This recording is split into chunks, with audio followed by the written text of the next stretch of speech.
प्यारे बच्चों, आज हम गुरुत्वाकर्षण का सार्वत्रिक नियम के बारे में अध्ययन करेंगे। जैसे आपको पता है, यह नियम किसने दिया है? किसने दिया है? न्यूटन महोदय ने दिया है। ठीक है। इस नियम में क्या बताया गया है कि दो पिंड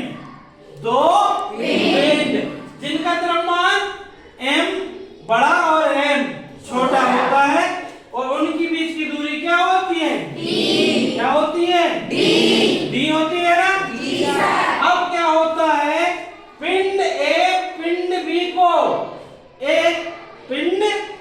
B को एक बल से आकर्षित करता है। इसी प्रकार हमारा पिंड B पिंड A को आकर्षित करता है।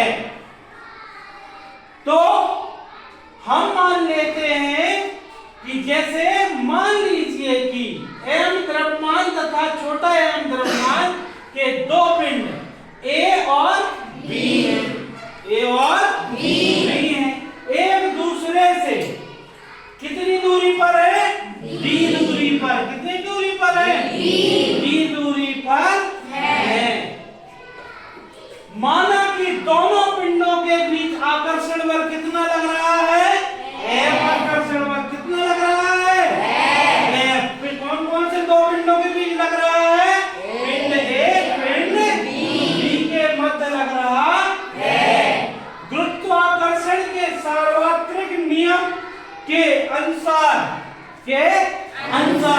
पहली शर्त यह है कि दोनों पिंडों के बीच लगने वाला बल उनके द्रव्यमान के गुणनफल के समानुपाती है। तो हम क्या लिखेंगे कि F समानुपाती m और छोटा m। यह हो जाएगा समीकरण नंबर 1। दूसरा क्या आएगा कि दोनों पिंडों के बीच लगने वाला बल उनके बीच की दूरी के वर्ग के व्युत्क्रमानुपाती है। दूरी के वर्ग के, अब दूरी कैसे निकालोगे आप? दूरी d है। क्या है? d। क्या होता है? पहली बार पिंड A पिंड B को आकर्षित करता है तो उसकी दूरी क्या हो गई? j वाली d हो गई मान लो। ठीक है। और पिंड B पिंड A को आकर्षित करेगा तो इसकी दूरी क्या हो जाएगी? d हो जाएगी। क्या हो जाएगी? d हो जाएगी। तो 2d मतलब d का वर्ग है। 2d मतलब दूरी का वर्ग। तो व्युत्क्रमानुपाती होता है तो F व्युत्क्रमानुपाती m छोटा m बटे d स्क्वायर। जब दोनों समीकरणों को हम क्या करते हैं? दोनों करणों को हम क्या करते हैं? F समानुपाती का निशान यदि हमें हटाना है तो हमें क्या हटाना पड़ेगा? क्या लगाना पड़ेगा? G क्या है? सार्वत्रिक गुरुत्वीय नियतांक होता है। और हमारा जो समीकरण निकल के आता है गुरुत्वाकर्षण का सार्वत्रिक नियम का, वो समीकरण क्या है? F = G m छोटा m बटे d²।